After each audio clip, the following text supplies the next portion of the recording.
The Aral Sea was the world's fourth largest lake until a massive irrigation project in the 1960s diverted its water elsewhere, causing it to dry up.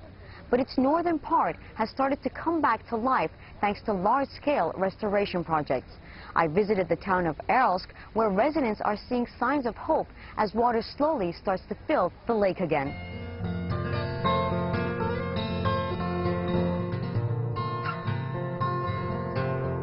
Amid the silence of the Aral Sea's coast in Kazakhstan, Badarkhan Aysarov prepares to go out fishing in his small, rusty boat.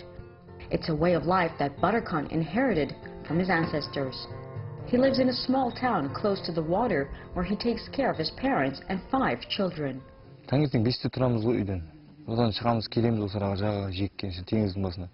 Теңіздің басына келіп 5-7-лерде шығып, қайықпен кетіп бара жатып, ау қараймыз.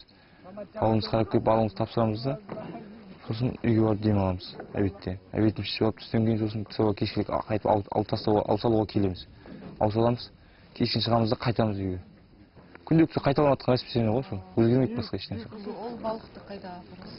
Балықты осы жерге жиекке жаңа осы теңізді егерлер болады, басшылар. Солар қабылдайды келіп балық тапсырамыз.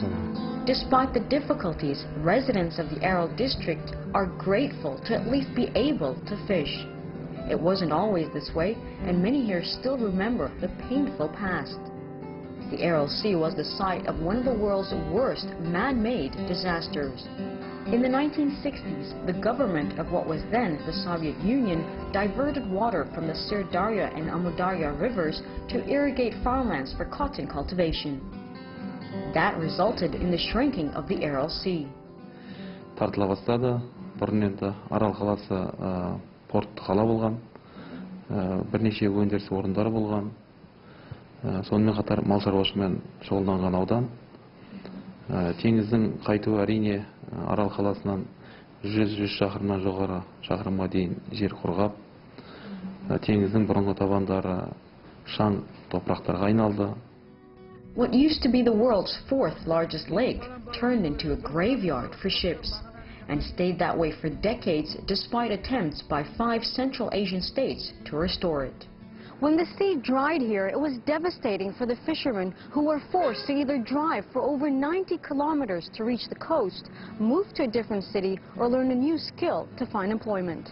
At its peak, the Aral Sea was abundant in fish, and the cities around it depended on it for their livelihood. Akmaral Utomisova, a tour guide and researcher in Aralsk, recalls the days when the city was home to a thriving fishing community. Yeah, it was very lively. People, they don't stop all fishing activities.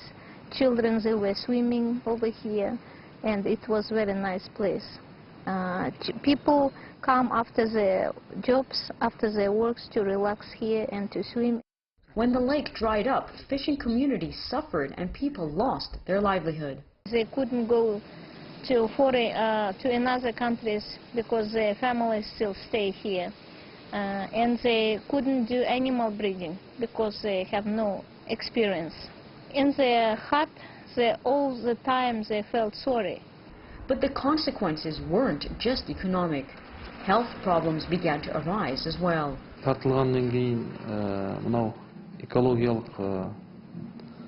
апат аймағы деп аталды. Әрине бұл енді мынау қорғаған теңізден шаң тозаңдар ауаға көтеріліп, қоршаған ортаны ластап, мынау жас өспірім балдардың арасында және де мынау екі босанар кезде әйел азаматтарымыздың да босанған сәбилердің арасында көптеген ауру балдар дүниеге келді. So it's a very difficult situation when you live in Aral and you breathe the salt and the dust all the time. The disaster caught global attention, prompting the World Bank to finance the construction of the Kokoral Dam with the support of the Kazakh government. The dam was completed in 2005 as part of an $86 million project. The dam restored water levels in a part of the lake known as the Northern Aral Sea. Енді біртіндеп басталды ғой енді. Су көбейді, су көбейгеннен кейін уже балықтың түрлері де көбейе бастады. Неше түрлі жаңағы. 5 5-6 жылдың көлемінде жақсарту. NGOs also helped draw back local fishermen by improving the fishing production system and quality of life in Aralsk. Не қайтты, не қаламыз дейді? Жаңа проекті жөнінде ме? Проекті. Біз GZF проектісін жүргіздік. Ол проектіде сол теңіздің жағасындағы халықтың, балықшылардың семьяларын жақсарту бағытында жұмыс жасадық. Оларға жаңағы теңізден ауланған балықты мына қалаға алып келгенге дейін бұзылмас үшін сол жерлерден жаңағы рыбоприемный станциялар салып бердік, жасап бердік. Үлкен-үлкен крупный точкаларға теңіздің жағасынан холодильниктер, сосын олардың перевозкасын неге қылдық, жөндедік. Специалистер қаржыландырдық. Өйткені всемирный банк арқылы жаңағы проект қаржыланды ғой. Онда жаңағы оқыту, үйрету жұмыстары болды. Сосын связьбен қамтамасыз ету жағы болды. Сосын сол балықшы ауылдардағы медпункт, детсад, сондайларды қайтадан қалпына келтіру бағытында жұмыстар жасадық. It may not have returned to its glory days, but the Aral Sea is once again giving residents like Baturkan a source of living.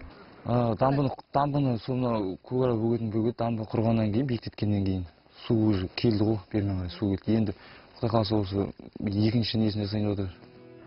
But challenges remain, such as the risk of overfishing.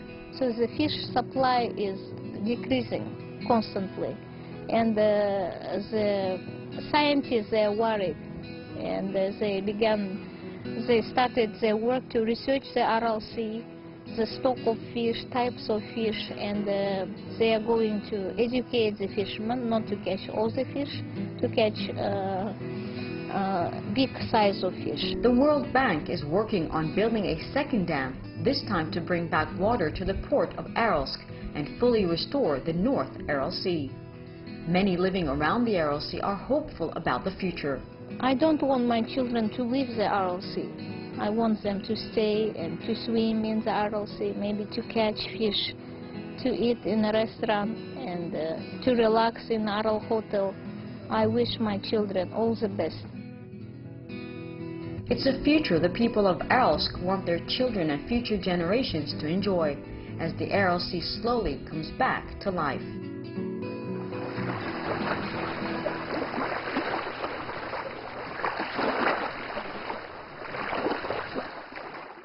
Even though Kazakhstan has successfully stemmed desiccation in its part of the Aral, the section belonging to Uzbekistan continues to dry up. Recently, large parts of western Uzbekistan and northern Turkmenistan were blanketed by a severe salt storm, damaging livestock and agriculture.